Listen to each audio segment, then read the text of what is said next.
আসসালামু আলাইকুম সবাইকে। আমি ইসরাফিল সর্দার অভিক। স্কুল ম্যাথমেটিক্স ইউটিউব চ্যানেলে তোমাদের সবাইকে স্বাগতম। আজকে আমরা ঢাকা বিশ্ববিদ্যালয়ের অধ্যায়ভিত্তিক প্রশ্ন ব্যাংক সিরিজের সলভের সিরিজে ম্যাথের কোনিক্স নামে যে চ্যাপ্টারটা তোমাদের সেকেন্ড পেপারে 6th চ্যাপ্টার, সেই অধ্যায়ের বিগত বছরের প্রশ্নগুলো সমাধান করব। একদম 2000-2001 সাল এরকম সময়টা থেকে শুরু করে একদম লাস্ট ইয়ার পর্যন্ত যে প্রশ্নগুলো এসেছিল এই চ্যাপ্টার থেকে আমরা সেগুলো একদম ধারাবাহিকভাবে সমাধান করতে থাকবো। এরপর আমরা এটাও নোটিস করতে থাকবো কোন টাইপের প্রশ্নগুলো বেশি এসে থাকে। তাহলে তোমরা বুঝতে পারতিস যেই টাইপগুলো তুমি বুঝতে পারবা বেশি আসবে, এগুলো তুমি যদি নিজে থেকে আবার এক্সট্রা প্র্যাকটিস করা শুরু করো বাসায়, তাহলে তুমি অ্যাডমিশন টেস্টে, ঢাকা ইউনিভার্সিটির অ্যাডমিশন টেস্টে একটু আগে থাকবা। আবার এভাবে পরপর প্রশ্নগুলো সমাধান করার মাধ্যমেও তুমি কিন্তু এটাও বুঝতে পারবা যে প্রশ্ন রিপিট হয় কিনা, টাইপ রিপিট হয় কিনা। এই টাইপের প্রশ্ন তোমরা তো প্রায় ইনবক্সে করে থাকো আমাকে সহ অন্যান্য ভাইয়াদেরকে, তো তোমরা নিজেরাই এটা বুঝতে পারবা সলভ করলে। তো চলো বেশি কথা না বলে আমরা কনিক্স চ্যাপ্টারটা, উচ্চতর গণিত দ্বিতীয় পত্রের এই চ্যাপ্টারটার অধ্যায়ভিত্তিক প্রশ্ন ব্যাংক সলভ শুরু করি। তো আমাদের একদম প্রথম প্রশ্ন হচ্ছে 2000 সালের, একদম 2000 সালের। তো এখানে বলা হচ্ছে যে এটি একটি পরাবৃত্ত নির্দেশ করলে এর উপকেন্দ্রের স্থানাঙ্কটা কত। তো আমাদের যে এই পরাবৃত্তটা দেওয়া, তো এই ক্লাসটা শুরু করার আগে আরেকটা কথা বলে রাখি, তোমাদেরকে ডেসক্রিপশনে একটা ক্লাসের লিংক দেওয়া আছে, ছোট একটা ক্লাস 20-25 মিনিটের হয়তোবা। এই ক্লাসটা তোমরা আগে দেখে নিও। এখানে হচ্ছে তোমাদের আমি পরাবৃত্তের এমসিকিউ এর শর্টকাট গুলো আলোচনা করেছিলাম। তো তোমরা সামনে দেখতে পারবা এখানে প্রচুর শর্টকাটে অঙ্ক করা যায়। লেন্দি ভাবে করলে বলেই তো দিলাম, লেন্দি ভাবে করা হয়ে যাবে, তোমাদের ক্যালকুলেশনে অনেক টাইম কিল হবে, জায়গা বেশি লাগবে। এমসিকিউ তে এগুলো হবে না, এর জন্য শর্ট ট্রিক্স গুলো জানা ইম্পর্টেন্ট। যেমন এইটা উপকেন্দ্রের স্থানাঙ্কটাও কিন্তু অনেক শর্টকাটে বের করা যায়, মানে নর্মাল নিয়মে বের না করে। তো আই হোপ তোমরা ক্লাসটা দেখে তারপর কন্টিনিউ করতেছো, ঠিক আছে? আচ্ছা, তো যেহেতু এটা উপকেন্দ্রের স্থানাঙ্কটা বের করতে হবে, তো সবার আগে আমাদের কি কি লাগবে? শীর্ষ লাগবে আর এ লাগবে। শীর্ষ আমরা কিভাবে বের করব? এখানে যার দ্বিঘাত তাকে ডিফারেন্সিয়েট করব। তো ওয়াই স্কয়ার যেহেতু, তার মানে 2y - 4 = 0। ওই ক্লাসটা না করলে কিন্তু আমার এই কথাগুলো তোমরা নাও বুঝতে পারো। আচ্ছা, তো এখান থেকে আমরা সমাধান করলে কি পাবো বলো তো? y এর মান আমি পাবো হচ্ছে 2, তাই না? এই মানটা আমরা যদি এখানে বসাই দিই মেইন সমীকরণে, তো 2 স্কয়ার মানে y এর মান তো 2, তাহলে এটা হয়ে যাবে 4 মাইনাস 4 দুগুণ 8 প্লাস 16, ওই পাশে চলে গেলে এটা হয়ে যাবে 4x, ঠিক আছে? আচ্ছা, তো এখন 4 থেকে 8 গেলে কত হয়ে যাবে? -4, আর এখানে হয়ে যাবে কত বলো তো? 12। তাহলে x এর মান আমি পাবো হচ্ছে 3। তো আমাদের তাহলে পরাবৃত্তের যে শীর্ষ, আমরা শীর্ষ পেয়ে যাচ্ছি 3,2। এখন এ লাগবে। এ বের করার জন্য কি দরকার? এই যে এই সমীকরণটার এক পাশ 0 অলরেডি করা, তো আমাদের -1 ইনটু এক ঘাতের সহগ। এক ঘাত এখানে কি x নাকি y? x। x এর এক সহগ কত? -4। তাহলে হয়ে যাবে -4 ডিভাইডেড বাই 4 ইনটু দ্বিঘাতের সহগ। এখানে দ্বিঘাত y স্কয়ার সহগ হচ্ছে 1। তো এখানে কাটাকাটি করলে এটা হয়ে যাবে কি বলতো? এটা হয়ে যাবে শুধু 1। এটা হয়ে যাবে কি? শুধু 1। এরপর আমার উপকেন্দ্রের জন্য প্রসেসটা ছিল যার দ্বিঘাত, এখানে কার দ্বিঘাত? y এর। তাহলে এইটাকে ছেড়ে দেব, কিন্তু এইটাকে ছাড়বো না, এটার সাথে জোর করে এ যোগ করে দেব। যোগ করে দিলে এটা 3 + 1 মিলে হয়ে যাবে 4,2। তাহলে এইটাই হচ্ছে আমাদের উপকেন্দ্রের স্থানাঙ্কটা, ঠিক আছে? আচ্ছা, তো পরের প্রশ্নটা যদি দেখো, পরের প্রশ্নটা হচ্ছে যে আমাদের এরকম একটা সমীকরণ দেওয়া, পরাবৃত্ত বলতেছে এই পরাবৃত্তের শীর্ষ বিন্দুটির স্থানাঙ্ক কত। এখন পরাবৃত্তের শীর্ষবিন্দু বের করার জন্য প্রসেস কিন্তু খুবই সহজ। অলরেডি আমি আগেবারে এই প্রসেসটা বের করেছি আগের ম্যাথটাতেই। কি করতে হবে? এখানে যার দ্বিঘাত তাকে ডিফারেন্সিয়েট করতে হবে। তার আগে একটু সাজায় নাও, যেমন y স্কয়ার -8y - 4x = 0। যার দ্বিঘাত তার সাপেক্ষে ডিফারেন্সিয়েট করবা। তাহলে এটা হবে 2y - 8 = 0। তো y এর মান পাবো হচ্ছে 4। এই y এর মানটা তুমি মেন সমীকরণে বসায় দাও। তাহলে y স্কয়ার মানে 16 মাইনাস এটার মান যদি 8 4 হয়, 8 4 32, আর ওই পাশে গেলে হয়ে যাবে +4x। তাহলে এখানে 16 থেকে 32 গেলে কত আসবে বলো তো? -16। তাহলে x এর মান কত আসবে বলো তো? -4। তাহলে এটা আসবে কত? -4,4। -4,4 বুঝে গেছে? হাতের লেখাটা একটু ইগনোর করো, এই হচ্ছে -4,4। ওকে, এখন দেখো 3 নম্বর প্রশ্নটা, বাট এটার আমার একটু অপশনটা লিখে দিতে হবে, 1 সেকেন্ড। তো এই হচ্ছে তোমাদের এই অপশনগুলো। এখানে বলা হচ্ছে যে নিচের কোনটি এই সমীকরণটার লেখচিত্র, ঠিক আছে? তো এটা আমরা বুঝতে পারতেছি এটা আমাদের পরাবৃত্ত। তো আমাদের এই লেখচিত্র যখন আমাদের আঁকতে হয়, তো সবার আগে আমাদের খুঁজে বের করতে হয় শীর্ষটা কত। তো এখানে যেহেতু এটা আদর্শ ফরম্যাটে আছে, এখানে x থেকে কত বিয়োগ যাচ্ছে বলো তো? 1 বিয়োগ যাচ্ছে, তার মানে এটা হচ্ছে 1, আর y থেকে কিছু যাচ্ছে না, তার মানে এই হচ্ছে কি আমাদের শীর্ষটা। আদর্শ ফরম্যাট থেকে আমরা শীর্ষটা বের করে ফেলতে পারলাম। আর এরপর হচ্ছে আমাদের কি লাগে, আমাদের a এর মানটা জানতে হয়। a এর মানটা ধনাত্মক না ঋণাত্মক। আচ্ছা আপাতত এই যে শীর্ষ না, শীর্ষ তো আমি একটু রাফ চিত্র আঁকি, ঠিক আছে? তো এই দেখো আমাদের তাহলে x অক্ষ y অক্ষে দেখো তো 1,0 কোথায় অবস্থান করতেছে, মোটামুটি এইখানে। তো এখন দেখো তো তোমার এখানে কার উপর স্কয়ার, x এর উপর স্কয়ার হবে, y এর উপর এক ঘাত x এর স্কয়ার। তার মানে তোমার এটা কি হবে জানো, এই পরাবৃত্তটা তোমার হবে হয় এমন না হয় এমন, এই দুইটার যে কোনো একটা। এখন বাকিটা এটা আপওয়ার্ড হবে নাকি ডাউনওয়ার্ড হবে, মানে উপরের দিকটা খোলা না নিচের দিকটা খোলা, এটা ডিপেন্ড করে এ এর উপর। এ এখানে দেখো তো এ এর মানটা কি নেগেটিভ পাবা না? কিভাবে নেগেটিভ পাবা, মানে এই যে এখানে তুমি 4 ইন্টু -1/4 এভাবেই তো লিখতে হবে, তাই না? এখানে 4 আনার জন্য 4 দিয়ে ভাগ দিতে হবে, আর এই চিহ্নটা তো এখানেই থাকবে। এইটা হচ্ছে তোমার এ এর মানটা -1/4 এই সমীকরণে। এটা নেগেটিভ দেখে তোমার এই চিত্রটা হবে ডাউনওয়ার্ড, মানে নিচের দিকে। চিত্রটা কেমন হবে, নিচের দিকে। তার মানে আমাদের এটা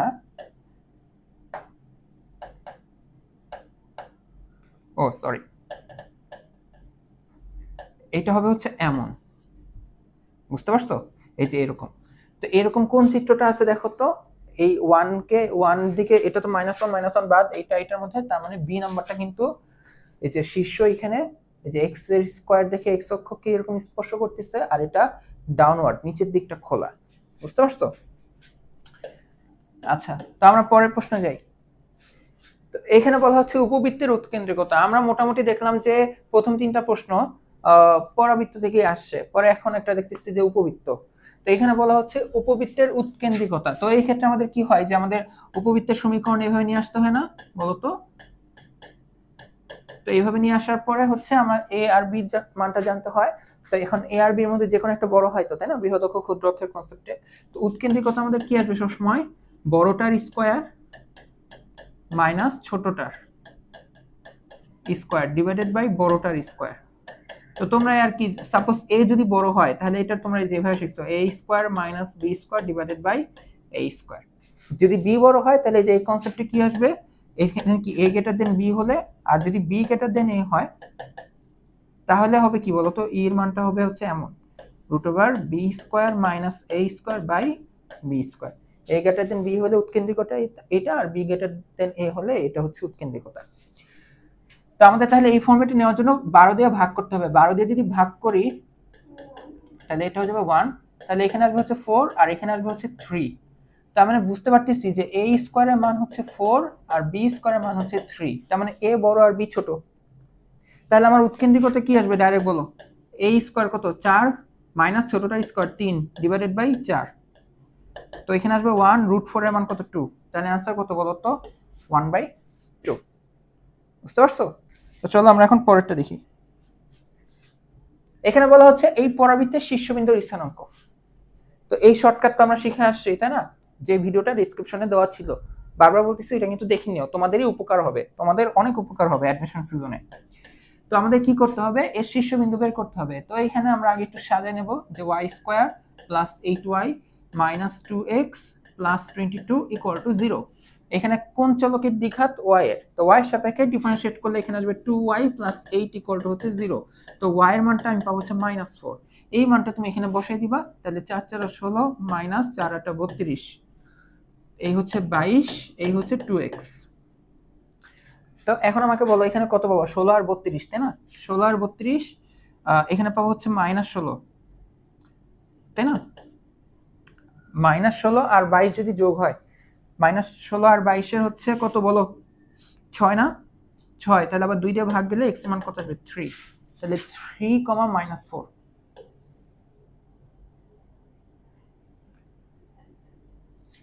বুঝতে পারছো?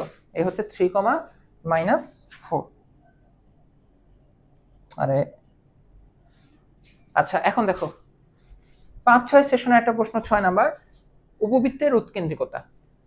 আমরা তাহলে দেখতেছি আমাদের প্রশ্ন কিরকম হয়। আমাদের প্রশ্ন হয় পরাবৃত্তের শীর্ষ অথবা উপবৃত্তের উৎকেন্দ্রিকতা। আপাতত এই ক্যাটাগরি ম্যাথে আমরা পাচ্ছি। তো এটা দেখো, এটা যদি সলভ করতে চাই তাহলে আমাদের কি দেখো, এখানে একদম আদর্শ ফরম্যাটেই আছে, জাস্ট এখানে এটা ক্যাপিটাল এক্স আর এটা ক্যাপিটাল ওয়াই। কোথাও যদি তোমার এক্স আর ওয়াই আসে তাহলে যে ক্যাপিটাল এক্স ক্যাপিটাল ওয়াই এর জায়গায় যে এক্স মাইনাস ফোর আর ওয়াই এর ক্যাপিটাল ওয়াই এর জায়গায় ওয়াই মাইনাস টু ইউজ করবো। বাট আমার লাগবে উৎকেন্দ্রিকতা। এখানে এটা হচ্ছে কি এ স্কোয়ারের মান আর এটা কি বি স্কোয়ারের মান। স্বাভাবিক এ বড়, তাহলে আমাদের উৎকেন্দ্রিকতা আসবে যে বড়টার স্কোয়ার, মানে এ স্কোয়ার মানে তো ডাইরেক্ট 100 মাইনাস 64 ডিভাইডেড বাই 100। তো 100 থেকে 64 গেলে আমাদের কত হবে 36। 36 কে রুট যদি আমরা করি তাহলে এখানে পাবো হচ্ছে 6, আর এখানে রুট 100 এটা করলে আমরা কত পাবো 10 পাবো। 10 এখনো কাটাকাটি যায়, তাহলে এটা কাটাকাটি করলে এখানে আসবে 3/5। 3/5 অপশনে একটু চেক করে দেখি। হ্যাঁ আচ্ছা, এখানে অপশনে একটু টাইপিং মিস্টেক হয়ে গেছে আমার, এটা 3/5 ছিল, ঠিক আছে। আমার সলভ করে 3/5 আসছিল, অপশনে পরে দেখি 3/5 নাই, পরে টেস্ট করে দেখলাম যে প্রশ্নে 3/5 ছিল, আমার 3/4 উঠে গেছে ভুল করে, ঠিক আছে, এক্সট্রিমলি সরি। আচ্ছা এখন দেখো এটা কত সেশনে ছিল, দেখো 5-6, আবার দেখো 6-7 প্রশ্ন আসে নাই, 7-8 দেখো আবার সেই উপবৃত্তের উৎকেন্দ্রিকতা ঢাকা ইউনিভার্সিটিতে। বুঝতে পারছো? বলো এটা কত আসবে? এই 100টা 64 দিয়ে তো করলাম, দেখো 100টা 64, তাহলে কত আসছিল 3/5, তার মানে এটা 3/5, এটা ঠিক আছে। আচ্ছা এখন দেখো, যে পরাবৃত্তের উপকেন্দ্রের স্থানাঙ্ক দিয়ে দিচ্ছে নিয়ামক দ্বিকাক্ষের একটা সমীকরণ দেওয়া, পরাবৃত্ত তার মানে তার সমীকরণ মানে পরাবৃত্তের সমীকরণ একটু ভিন্ন, মানে গত প্রায় 8 বছর ধরে আমরা প্রশ্ন সলভ করতেছি ঢাকা ইউনিভার্সিটির, 8 বছরের মধ্যে এটা একটু ভিন্ন ক্যাটাগরি আসছে। নাহলে তা আসে কি হয় পরাবৃত্তের শীর্ষ বের করো, নাহলে আসে উপবৃত্তের উৎকেন্দ্রিকতা, এটা একটু ভিন্ন রকম আসছে। আচ্ছা কি আসছে দেখি, আমাদেরকে বলতেছে যেই পরাবৃত্তের উপকেন্দ্রের স্থানাঙ্ক হচ্ছে 4,0, 4,0, তাহলে কোন দিকে হবে উপকেন্দ্র, তাই না? 1 2 3 4 এই হচ্ছে উপকেন্দ্র, ঠিক আছে। নিয়ামক রেখাটা হচ্ছে x + 2 = 0, তার মানে কি বলতো x = -2, এটা x অক্ষ, এটা আমাদের x অক্ষ অর্থাৎ y = 0 হয়, এটা y অক্ষ অর্থাৎ x = 0 হয়। x = -2 তার মানে এই 1 2 এই হচ্ছে আমাদের x = -2 রেখা, এটা হচ্ছে আমাদের নিয়ামক রেখা। তোমাদের মনে আছে পরাবৃত্ত? দেখো মনে পড়ে কিনা, এটা যদি আমাদের পরাবৃত্ত হয়, এটা উপকেন্দ্র যদি হয়, এটা যদি নিয়ামক রেখা হয়, তাহলে এটা z দিয়ে লেখা হয়, এটা যে পরাবৃত্তের শীর্ষ a, এটা হচ্ছে উপকেন্দ্র s। এই যে দেখো এই z থেকে a এর দূরত্ব আবার a থেকে s এর দূরত্ব আমাদের সেম হয়, কারণ পরাবৃত্তের ক্ষেত্রে sp / pm এটা মান 1 হয়, তাই sp = pm হয়, তাই না? তাহলে হচ্ছে যে এই দূরত্ব আর এই দূরত্বটা আমাদের সেম হয়। তার মানে আমি এটা বলতে চাচ্ছি শীর্ষবিন্দুটা একদম s আর z এর মাঝখানে, এটা যেহেতু নিয়ামক রেখা, তাই না? আর দেখো আমাদের অক্ষরেখা, তার মানে একদম x অক্ষটা, কারণ অক্ষরেখার সঙ্গে এটা যেটা নিয়ামক রেখার লম্ব হবে, নিয়ামক রেখার লম্ব আর উপকেন্দ্র দিয়ে যাবে, উপকেন্দ্র দিয়ে নিয়ামক রেখার লম্ব আর উপকেন্দ্র দিয়ে যায় একমাত্র আমাদের অক্ষরেখা, তার মানে x অক্ষটাই, ঠিক আছে। তার মানে এটা হচ্ছে আমাদের z, এটা হচ্ছে আমাদের s। তাহলে আমাদের পরাবৃত্তের শীর্ষ কোনটা হবে? ঠিক মধ্যবিন্দুটা, z আর s এর মধ্যবিন্দু। z এর স্থানাঙ্ক কত দেখো তো, এটা -2,0 আর এটা কত বলো তো 4,0। তাহলে এই z আর s এর মধ্যবিন্দু কি হবে? মধ্যবিন্দু কি হবে বের করো, ভুজদ্বয়ের যোগফল মানে -2 + 4 / 2, কোটিদ্বয়ের যোগফল / 2, এটা তো 0ই আসবে। তাহলে 4 থেকে 2 গেলে 2, এটা আসবে কত বলো তো, 2 / 2 করলে 1,0। তার মানে 1,0, এটা হচ্ছে কি বলতো, এটা হচ্ছে আমাদের শীর্ষ আসছে কত 1,0। আর এটা যেহেতু এটা কি নিয়ামক রেখাটা এরকম, তার মানে এই যে আমাদের পরাবৃত্তটা হচ্ছে এমন দেখতে, বুঝতে পারছো? তাহলে যে পরাবৃত্ত তুমি শীর্ষ জানো, আর এটা দেখো এটা কি y মানে এক অক্ষরেখাটা x অক্ষের, তার মানে এটা হবে এরকম হবে, দেখো y² = 4ax, এই ফরম্যাট ধরে আগাবে, তাই না? এখন y এই যে শীর্ষ, এটা কি হবে বিয়োগ হবে y - 0 এরকম হোল স্কয়ার প্লাস 4, এর মানটা লাগবে, বাট x এর মানটা কি হবে বলতো x - 1। এখন এর মানটা লাগবে এর মানটা কি বলতো, এই যে এই দূরত্বটা। এখন দেখো এত 1,0 আর এটা হচ্ছে 4,0, তাহলে মধ্যবর্তী দূরত্ব কত দেখো তো, এখান থেকে এটার মধ্যবর্তী দূরত্ব কত হবে? আমরা জানি দুইটা বিন্দুর ভুজ যদি সেম হয়ে যায় তাহলে মধ্যবর্তী দূরত্ব হয় কোটি যদি সেম হয় মধ্যবর্তী দূরত্ব হবে ভুজদ্বয়ের অন্তর। একটা হচ্ছে 1,0 আর একটা হচ্ছে 4,0, তাহলে এই দূরত্ব হবে 3। তার মানে এই 3 হচ্ছে কি এর মান। এই হচ্ছে আমাদের সমীকরণটা। y - 0 whole square equal to হচ্ছে 4 × 3 × x - 1।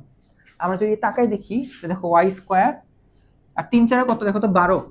এই দেখো এই যে 12 হচ্ছে এই যে এটা x - 1, তাহলে এটা आंसर হচ্ছে আমাদের ডি। বুঝতে পারছো? তো চলো আমরা পরের প্রশ্নটা দেখি। আবার কি পরাবৃত্তের শীর্ষবিন্দু 9-10 স্টেশনে আবার কি পরাবৃত্তের শীর্ষবিন্দুটা চাচ্ছে। কিভাবে বের করতে হবে বলো? বারবার করেই দিই, ঠিক আছে? -8y - 4x = 0। যার দ্বিঘাত তার ডিফারেন্সিয়েশন করবা ইকুয়াল টু 0 ধরবা। এখান থেকে দেখো y এর মান 4, এই মানটা এখানে বসাই দিবা। তাহলে 4 4 16 মাইনাস এটা হচ্ছে 32, এটা হচ্ছে 4x। তাহলে এখানে তুমি পাবো হচ্ছে 4, এই পাবো হচ্ছে 4x। তাহলে x এর মান কত পাবো? 1। তাহলে 1, কি আসলো? কি ভুল করলাম আবেগে, মানে তাড়াতাড়ি করতে যে y স্কয়ার করলে এখানে পাবো হচ্ছে 4 4 16, তারপরটা পাবো হচ্ছে 32। ও এখানে 8 12 লিখে ফেলছি কেন, সরি।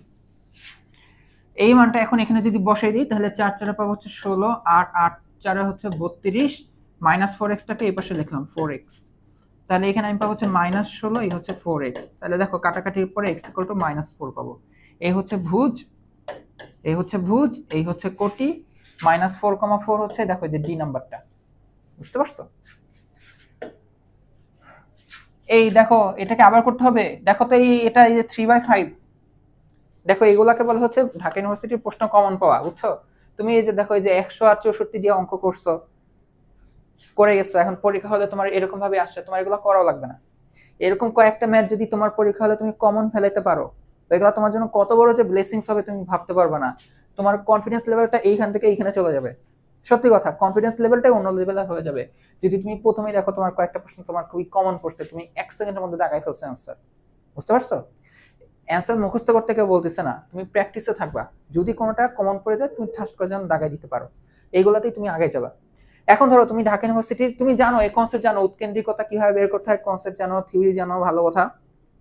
বাট তুমি হচ্ছে এরকম প্র্যাকটিস হুটহাট করে যাও নাই, মানে প্র্যাকটিস করে যাও নাই। পরীক্ষা হলে যখন এরকম ইনস্ট্যান্ট প্রশ্ন দেখবা, এখন ধরো একটা স্টুডেন্ট বাসায় এরকম বারবার প্র্যাকটিস করছে, তো সে এটা অ্যান্সার জানে 3/5, আর একটা স্টুডেন্ট থিওরি জানে, সবকিছু জানে, দুজনই মেধাবী, বাট একজন প্র্যাকটিস করছে আর একজন এভাবে প্র্যাকটিস করে নাই।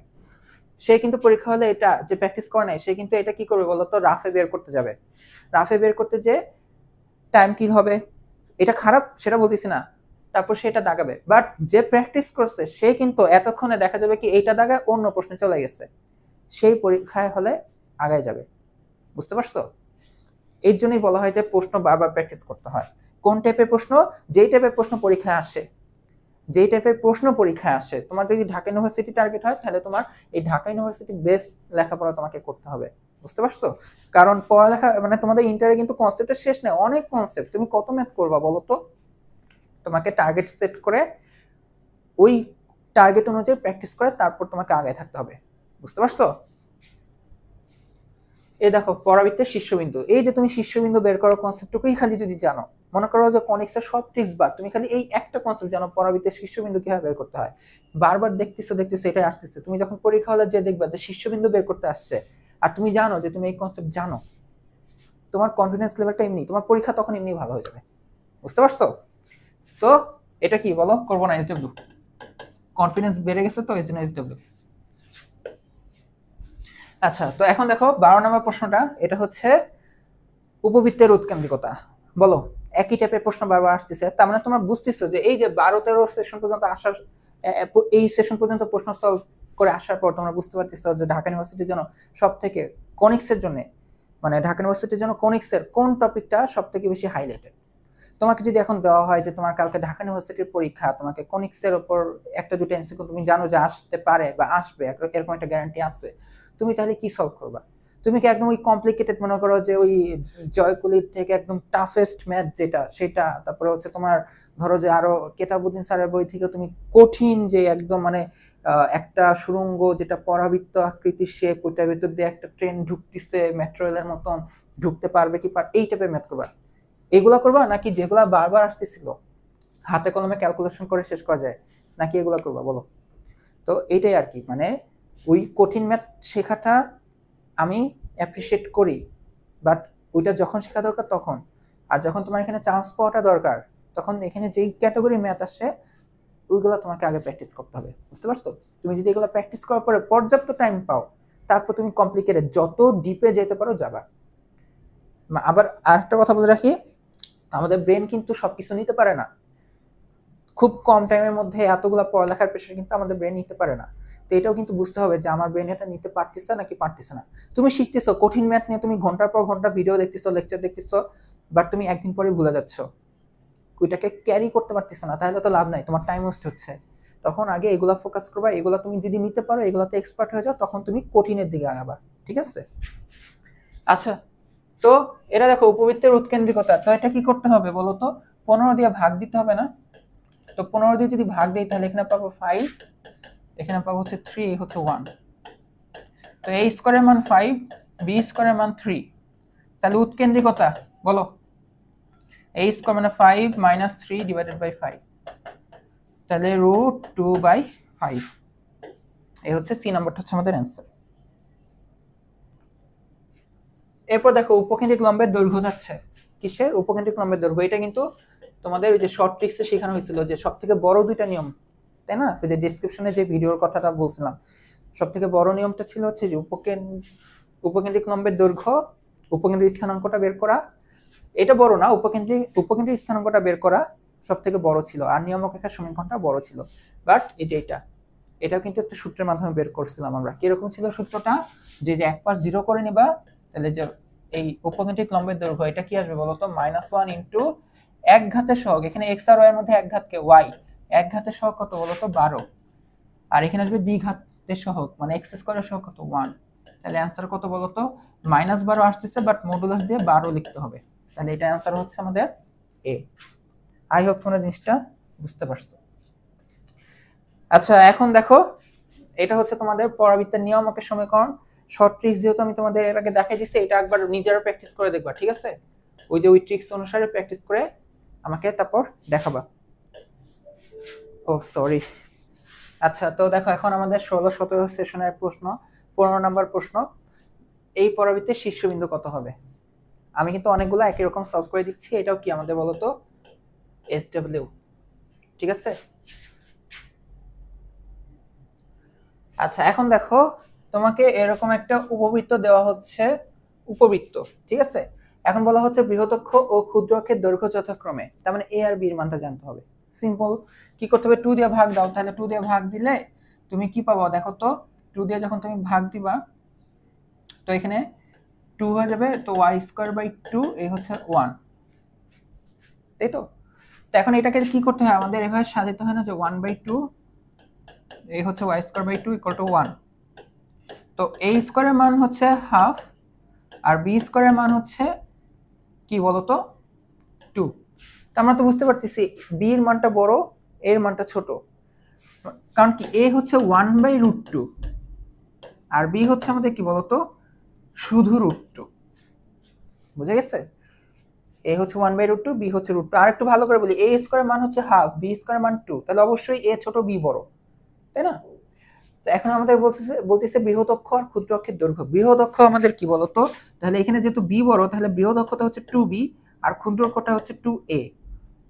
b যেহেতু ওইটা, তাহলে এই হয়ে যাবে 2√2 আর এটা হয়ে যাবে 2 × 1/√2। তাই কাটাকাটির পরে কি আসবে বলতো? শুধু √2। তাহলে যথাক্রমে 2√2 আর √2, 2√2 আর √2 হচ্ছে ডি নাম্বারটা। বুঝতে পারছো? কনফিউজ হবে না, ভুলে এগুলো দাগে দিবা না। √2 × 2√2, এটা ক্ষুদ্র এটা বৃহৎ, ঠিক আছে? আচ্ছা, তো নেক্সট হচ্ছে এর উৎকেন্দ্রিকতা কি হবে? এর উৎকেন্দ্রিকতা SW হবে। তারপর হচ্ছে এই সমীকরণটি কোন ধরনের কনিক্স? এটা কিন্তু খুবই ইম্পর্টেন্ট। এটা কিসের? কোন ধরনের কনিক? এটা বৃত্ত না উপবৃত্ত নাকি এরকম পরাবৃত্ত নাকি অধিবৃত্ত? বুঝতে পারছো? তো এই জিনিসগুলো কিন্তু আমরা কিভাবে টেস্ট করে থাকি বলতে পারো? ওই যে আমাদের তোমাদের হচ্ছে দেখো একটু বলে রাখি, একটু শিখে রাখি যে ax² + by² + 2hxy + 2gx + 2fy plus C equal to হচ্ছে 0। এই সমীকরণটা হচ্ছে এমন একটা সমীকরণ, এই সমীকরণের মধ্যে কি কি আছে জানো? আমি যদি বলি, এই সমীকরণের মধ্যে এক জোড়া সরল রেখা পাওয়া যাবে, এক জোড়া সরল রেখাও পাওয়া যাবে। তারপর এই সমীকরণের মধ্যে তুমি বৃত্তও পেতে পারো। তারপর এই সমীকরণের মধ্যে তুমি কনিক্সের তিনটা, পরাবৃত্ত, উপবৃত্ত আর অধিবৃত্ত পেতে পারো। এখন বৃত্ত, উপবৃত্ত, অধিবৃত্ত এইটাই শিখাই। বৃত্তের আর সরলরেখার কনসেপ্ট আমি এখানে শেখাচ্ছি না। বৃত্তের জন্য বৃত্ত থেকে স্টার্ট করি, ঠিক আছে? বৃত্তের জন্য আমাদের কি কি শর্ত হইতে হয়? এই সমীকরণটা বৃত্ত নির্দেশ করবে কখন জানো? যখন তোমার হচ্ছে এ আর বি এর মানটা সেম হবে। এক্স স্কোয়ার আর ওয়াই স্কোয়ারের সহগ এ আর বি যথাক্রমে এই দুইটা সেম হবে। তারপর হচ্ছে বৃত্তে কোনো এক্স ওয়াই টার্ম থাকতে পারে না, অর্থাৎ এইচ এর মানটাও কি হইতে হবে বলতো? 0 হইতে হবে, ঠিক আছে? এইচ এর মানটা কি হইতে হবে? 0 হইতে হবে। আর বৃত্তের যে ব্যাসার্ধটা আসতে হবে, ওই ব্যাসার্ধ আমরা নরমালি ভাবে বের করে থাকি √g² + f² - c, তাই না? এইভাবে। তো এই যে এই রুটের ভিতর এটা নেগেটিভ হইতে পারবে না, অর্থাৎ g² + f² - c এটা 0 অথবা 0 থেকে বড় আসবে, নেগেটিভ হইতে পারবে না। এইগুলো হচ্ছে আমাদের কিছু বৃত্তের শর্ত ছিল। আচ্ছা, এখন পরাবৃত্ত কখন নির্দেশ করবে জানো? পরাবৃত্তের জন্য শর্ত হবে হচ্ছে h² = ab হবে। h² কি হবে? ab। উপবৃত্ত কখন হবে জানো? যখন h² <= ab হবে। আর অধিবৃত্ত হবে যখন h² <= ab। এখন আমি তো অনেক a b g f c h এগুলো বলতেছি, এটাও বলে দিই যে a কে b কে এগুলো একটু বলে দিই, ঠিক আছে? একটু দেখো, তোমাদের জানা উচিত। x² এর সহগটাকে বলবো হচ্ছে a, এখানে লিখি। a হচ্ছে কি বলতো? x² এর সহগ। b এটা হচ্ছে y² এর সহগ, ঠিক আছে? এই পরিচয়গুলো ভুলবা না। h কে, h হচ্ছে এই যে xy এর সাথে কি বলতো? 2h। তো h হবে 2 দ্বারা ভাগ, মানে xy এর সহগ, এই সহগকে 2 দ্বারা ভাগ করতে হবে। বুঝতে পারছো? আচ্ছা, আর বাকিগুলো হচ্ছে জি এফ সি, এগুলো তোমরা কিন্তু বৃত্ত অধ্যায় যেহেতু করছো তোমরা এটা বের করতে পারো। তো আমাদের এই তিনটে আমি তোমাদের একটু বলে রাখলাম, ঠিক আছে? এখন অন্য একটা স্লাইড নেই। তো এখন তুমি আমাকে একটু বলো, এখানে এইচ এর মান কত? বা এই সমীকরণটার দিকে তুমি যদি তাকাও, এখানে x² এর সহগ কত দেখো তো? -1, তার মানে a এর মানটা -1। b y² এর সহগ, এটা কত? 1। এখন আমাকে বলো তো, এখানে কোনো xy দেখতেছো তুমি? এখানে কোনো xy নামে কোনো টার্মস নাই তো। যেহেতু এখানে xy নামে কোনো টার্মস নাই, তার মানে এখানে h এর মানটা কি বলতো? 0। তো তোমাকে তখন কি করতে হবে জানো? অ্যাটলিস্ট এটা বৃত্ত না, বৃত্ত হইলে এই x² a R b same আসতো। যেহেতু এটা সেম না, বৃত্ত না, তার মানে মোটামুটি এটা সরলরেখা হবে না, কারণ সরলরেখা অপশন নাই। তার মানে এই তিনটার যে কোনো একটা, মানে কনিক্স, তোমার পরাবৃত্ত, উপবৃত্ত, অধিবৃত্তের তিনটার যে কোনো একটা। তো তোমাকে কি করতে হবে? h² বের করতে হবে, a আর b এর গুণফলটা লাগবে। তো তুমি আমাকে বলো h যেহেতু 0, তার মানে আমাকে এখন এটা বলো তো, h যেহেতু 0, তাহলে তুমি h² এর ভ্যালু কত পাবা? 0 পাবা। এখন a b এর ভ্যালুটা বের করো তো, a আর b এর গুণফল কত? -1। আচ্ছা, এখন দেখো তো h² 0 আর a b এর মানটা -1, তার মানে দেখো তো তোমার কি আসছে? h² কি > ab আসছে না? 0 কি -1 এর থেকে তো বড়ই আসছে। এখন এইটা যদি আসে, এইটা আসলে আমাদের কি হয় বলো তো? অধিবৃত্ত হয়। তার মানে 18 নম্বরটা কি আমাদের? অধিবৃত্ত। আচ্ছা, তো এখন দেখো আমরা 18-19 সেশনে একটা প্রশ্ন দেখবো। এটা হচ্ছে 19 নম্বর প্রশ্ন। এখন এখানে একটা অধিবৃত্ত দেওয়া, এখন বলতেছে উৎকেন্দ্রিকতার মান কত। তো অধিবৃত্তের ক্ষেত্রে উৎকেন্দ্রিকতার মান কি হয় বলতো? a² + b²/a², আবার হয় হচ্ছে এমন যে a² + b²/b², যখন হচ্ছে a > b হয় আর যখন হচ্ছে b > a হয়। তো a আর b এর মানটা জানতে হবে, তো 2 দ্বারা ভাগ করতে হবে। 2 দ্বারা ভাগ করলে এখানে হয়ে যাবে x²/1 - y²/4 = 1, তাই তো? তো এখানে a² এর মান হচ্ছে 1 আর b² এর মান হচ্ছে 4। তো বুঝতেছি b বড়, তাহলে যেটা দিয়ে করব, তাহলে এ হচ্ছে 4 + 1/4, তাহলে √5/2, তাহলে आंसर হচ্ছে সি। তো এরপরেরটা দেখো 19-20 সেশনের প্রশ্ন। এটা কি? উপবৃত্ত, জাস্ট বের করতে বলতেছে উৎকেন্দ্রিকতা। তো 400 দিয়ে ভাগ করে দিবা। এরপর তোমাদের কি করতে হবে তোমরা নিজেরাই জানো, ঠিক আছে? আমাকে বলতে হবে না। আচ্ছা এখন দেখো 20-21 সেশনের একটা প্রশ্ন, আমার সেশনের প্রশ্ন। তোমরা তো 24 ব্যাচ হইতে পারো, যারা ভিডিওটা দেখতেছো মোস্ট প্রবাবলি 25 ব্যাচও দেখতে পারো। 24 ব্যাচ আর 20 ব্যাচের কাহিনী কিন্তু সেম, কিছুটা পার্শিয়ালি সেম, পুরোপুরি না। কেন বলছি এটা না জানলেও চলবে থাক। আচ্ছা, তো আমার টাইমে প্রশ্নটা আসছিল কিনা আমার এখনো মনেই পড়ে না, বুঝছো? আমি মনেই করতে পারি না এরকম কোনো প্রশ্ন আসছে কিনা। তাও দেখি কোশ্চেন ব্যাংকে আসছে কয়েকটা প্রশ্ন, মনে করতে পারি হ্যাঁ এটা ঢাকা ইউনিভার্সিটিতে আসছিল, আমি দাগাইছিলাম। আর কিছু কিছু মনেই নাই একদম। আচ্ছা, তো এখানে বলতেছে এটা কোন ধরনের কনিক। তো আচ্ছা, এখানে এক্স যে দেওয়া, দেখো এক্স ইকুয়াল টু কি দেওয়া বলো, A cos theta plus B sine theta. Normally এই টাইপের জিনিসগুলোতে কি হয়, আমাদের যে আলাদা একটা প্যারামিটারের সাহায্যে যে দেওয়া, যেমন থিটা, আমরা এটাকে তাড়ানোর চেষ্টা করি। সামহাও আমরা যদি কাটাকাটি করে দিতে পারি, যোগ বিয়োগ গুণ, মানে যেভাবেই হোক এটা তাড়ানোর চেষ্টা করি, তাই না? ওই যে সঞ্চয়ের পথের সমীকরণ আর কি, এই জিনিসগুলো আমরা শিখে থাকি সরলরেখার মধ্যে। আর তো আরেকটা হচ্ছে ওয়াই ইকুয়াল টু হচ্ছে A sine theta minus B cos theta. আচ্ছা, আমরা একটা যদি কাজ করি, আমরা যদি এখানে স্কোয়ার করে দিতাম তাহলে কেমন আসতো দেখতে, দেখো তো।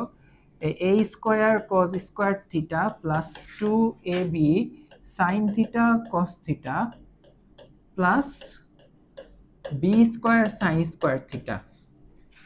ঠিক একইভাবে এই ওয়াইটাও যদি আমরা যোগ বর্গ করে দিতাম, ঠিক আছে, এইটা, তাহলে এটা দেখতে আসবে হচ্ছে ওয়াই স্কোয়ার ইকুয়াল টু আসবে হচ্ছে A square sine square theta minus 2ab sine theta cos theta plus B square cos square theta. তো এখন আমরা যোগ যদি করে দিই তাহলে এখানে X square plus Y square equal to, আমরা বুঝতে পারতেছি যে এইটা আর এইটা কাটাকাটি যাবে। তো যেহেতু কাটাকাটি যাবে, তারপর এটা যোগ হবে, এর মধ্যে আবার A square cos square theta plus A square sine square theta, এত ঢং করে তো লেখার দরকার নেই। আমি যদি কমন নেই তাহলে A square into cos square theta plus sine square theta হয়। তো ওইটার মান আবার 1 হয়ে যাবে। ঠিক একইভাবে এটা কি আসবে বলো তো, ওইখান থেকে আমি পাবো শুধু বি স্কোয়ার। তো এখন এই যে x square plus Y square equal to a আর বি, তো কনস্ট্যান্ট। এ আর বি কি বলো তো, কনস্ট্যান্ট। শুধু তুমি আমাকে বলো তো এই সমীকরণগুলো কিসের হয় বলো তো, এই যে এরকম ধরো কথা 25, এটা কি বলো তো, মূল বিন্দুতে কেন্দ্র, ওইরকম একটা বৃত্তের সমীকরণ এটা। তো এখানে একটা কনস্ট্যান্ট আসছে, তাহলে এটা অবশ্যই কি হবে বলো তো, একটা সার্কেল হবে। তো এখন আমরা পরের প্রশ্ন যদি দেখি, 20-21 সেশনের এই প্রশ্ন, এইটা আমার মনে পড়ে এরকম একটা প্রশ্ন আসছিল হয়তো বা শীর্ষবিন্দুই, কারণ আমার কমন পড়ছিল ওই কনিক্সের শর্টকাট শিখে গেছিলাম, তো আমার তখন কমন পড়ছিল। তো এটা এত বছর পরে আর করতে মন চাচ্ছে না আমার। হ্যাঁ, এখন দেখো এখানে 21-22 এই সেশনে একটা প্রশ্ন, যে পরাবৃত্তের উপকেন্দ্রের স্থানাঙ্ক কত। উপকেন্দ্রের স্থানাঙ্ক এটা একটু করে দিই, ঠিক আছে। উপকেন্দ্রর স্থানাঙ্ক যদি আমরা বের করতে চাই তাহলে হচ্ছে আমাদের দুইটা জিনিস আগে থেকে লাগবে। এক, কি বলতো, শীর্ষ জানতে হবে। দুই, আমাদের হচ্ছে এ বের করতে হবে। তো চলো শীর্ষ বের করি। ফার্স্ট কি, y square minus 2y, y square minus 2y minus 8x plus 9 equal to 0। First শীর্ষ বের করি, চলো 2y মাইনাস 2 ইকুয়াল টু 0। তো y এর মান পাবো হচ্ছে 1, তাহলে এখানে পাবো 1 মাইনাস 2 প্লাস 9 ইকুয়াল টু হচ্ছে 8x, ওই পাশে চলে গেল, তাই না? তাহলে এখান থেকে আমি পাবো হচ্ছে 9 আর 1 মিলে 10, 10 থেকে 2 গেলে হয়ে যাবে 8, তাহলে x এর মান 1। তাহলে আমাদের শীর্ষ হচ্ছে 1,1। এখন a বের করতে হবে। ফার্স্ট কি হবে, a বের করতে হবে, তাই না? -1 ইন্টু একঘাতকে, এই যে একঘাত x, x এর সহ কত, -8, তাহলে এই লিখলাম -8, এই হচ্ছে 4 ইন্টু দ্বিঘাত 1, তো মাইনাস মাইনাসে প্লাস, এখানে কাটাকাটি করলে হয়ে যাবে 2, তাহলে এই হয়ে গেছে 2। এখন এখানে দ্বিঘাত কার ছিল y, কারণ এটার y বেঁচে গেল, বাট এটার বাঁচবে না, এটার সাথে যোগ হয়ে যাবে, যোগ হয়ে এটা হয়ে যাবে 3,1, তাহলে এটা आंसर হচ্ছে 3,1। আর আমি এইটা দিয়ে তোমাদের শর্টকাটটা শিখেছিলাম, বুঝছো? ওই যে যারা ভিডিওটা দেখছো তারা চিন্তা পারো এই ইকুয়েশনটা। আচ্ছা, এখন দেখো এখানে 21-22 সেশনের একটা প্রশ্ন, অধিবৃত্তের শীর্ষবিন্দু দ্বয় জানতে চাচ্ছে। অধিবৃত্তের শীর্ষবিন্দুগুলো জানতে চাচ্ছে, তাই না? এই যে এই বিন্দু দুইটা জানতে চাচ্ছে। তো এটার জন্য আমি যেহেতু তোমাদের এখানে এখনো শর্টকাট শিখে নেই, তাহলে এটা একটু লম্বা হবেই, তোমরা করো, সমস্যা নাই। তাহলে কি করতে হবে, আগে বর্গের ফর্মেটে নিতে হবে, তাই তো? তাহলে এই x² - 2x আর minus 3y square equal to হচ্ছে 8।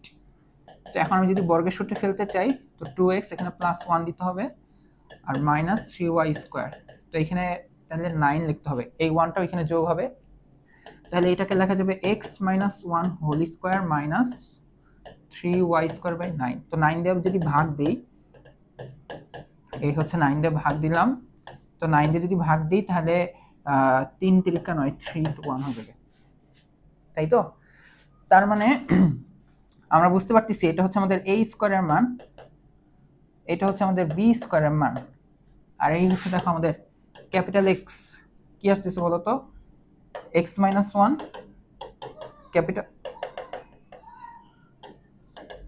ক্যাপিটাল y, এটা y আসতেছে।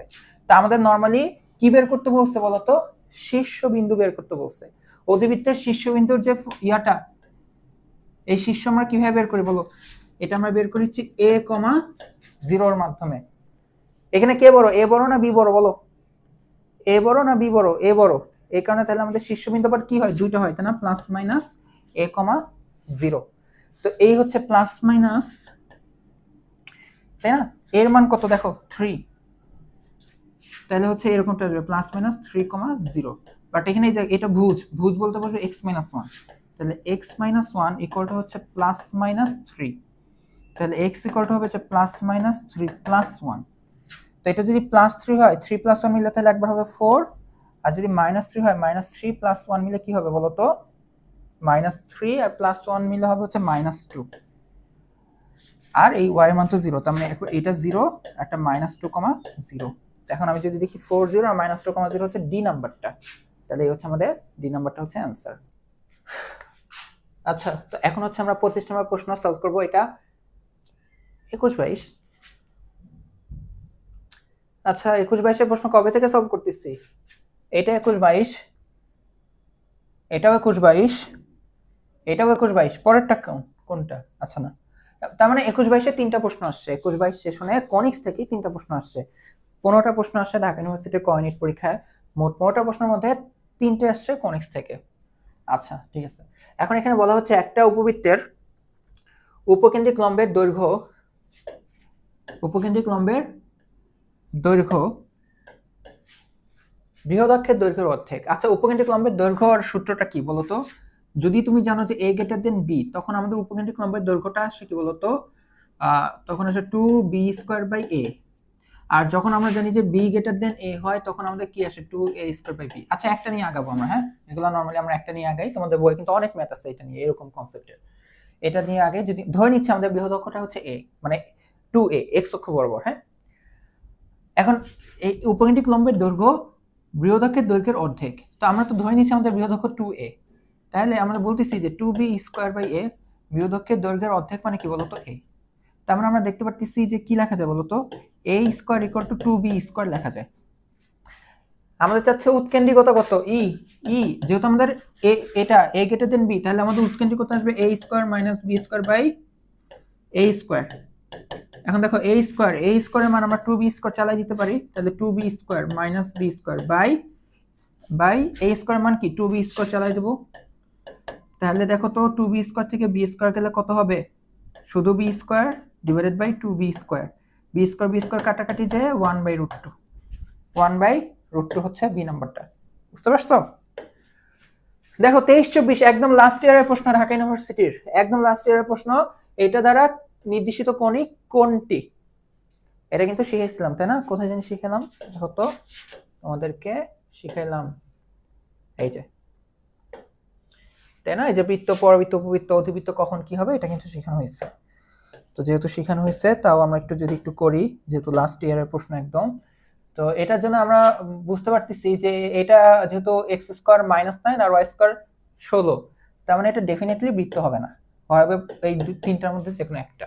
তো এখানে এর মান কত বলো, x স্কয়ারের সহগকে a বলা হয় b, y স্কয়ারের সহগকে বলা হয় b। এখানে xy আছে, দেখো তো xy, দেখো কোথাও xy দেখতে পারতেছো, xy নাই, তার মানে h এর মান 0। তাহলে এখন তুমি চোখ বন্ধ করে h স্কয়ার বের করো, এটা 0, এরপর ab এর মানটা বের করো, একটা প্লাস একটা মাইনাস, তার মানে নেগেটিভ, অবশ্যই এইচ স্কোয়ার কি বড় আসছে, 0 তো নেগেটিভ সংখ্যা থেকে বড়ই আসবে। আমার গুণ জানতে হবে না, 16 আর 9 গুণফল কত জানতে হবে না, একটা প্লাস একটা মাইনাস মানে নেগেটিভ পাচ্ছি, মানে অবশ্যই তাহলে এইচ স্কোয়ার বড়। এইচ স্কোয়ার যখন বড় হয় তখন এটা আমাদের কি হয় বলতো, অধিবৃত্ত হয়। দেখো এই যে লিখে দিছিলাম, এইচ স্কোয়ার যদি গ্রেটার দেন হয় আমাদের কি হয়, এই যে এটা অধিবৃত্ত হয়। বুঝতে পারছো? একদম লাস্ট প্রশ্ন দেখি, এটাই শেষ প্রশ্ন। দেখো 23-24-এর, যেটা তোমাদের চোখ বন্ধ করে SW। আশা করি তোমার ক্লাসটা বুঝতে পারছো। কোথাও হয়তো বা দেখতে পাচ্ছ টুকটাক একটু টাইপিং মিস্টেক ছিল, যেহেতু পুরো স্লাইডটা আমি বানাই, কোয়েশ্চেনগুলো আমি কালেক্ট করি একদম 20 সাল থেকে শুরু করে আলাদাভাবে টাইপ করে স্লাইড বানাই, তারপর আবার তোমাদেরকে কিন্তু ওয়ার্ড ফাইলের PDF বানাই দিয়ে দিই, তাই না, যেন তোমরা মডেল টেস্ট আকারে দিতে পারো। আবার হচ্ছে ভিডিও বানাই, এডিট করি, আপলোড করি, একটু আমার জন্য মাঝে মাঝে ওভারলোড হয়ে যায়, একটু একটু টাইপিং মিস্টেক তোমরা একটু ক্ষমা সুন্দর দৃষ্টিতে দেখো। আর তোমরাও যদি কোনো জায়গায় ভুল পাও টাইপিং এর, ওইটা আবার আমাকে জানাও, ঠিক আছে? এইটা ব্যতীত যদি পড়ালেখা রিলেটেড মানে পড়া বুঝানো রিলেটেড কোনো কিছু যদি না বুঝে থাকো তাহলে অবশ্যই আমাকে জানাও, ঠিক আছে? তো দেখা হবে নেক্সট ক্লাসে। সবাইকে আল্লাহ হাফেজ।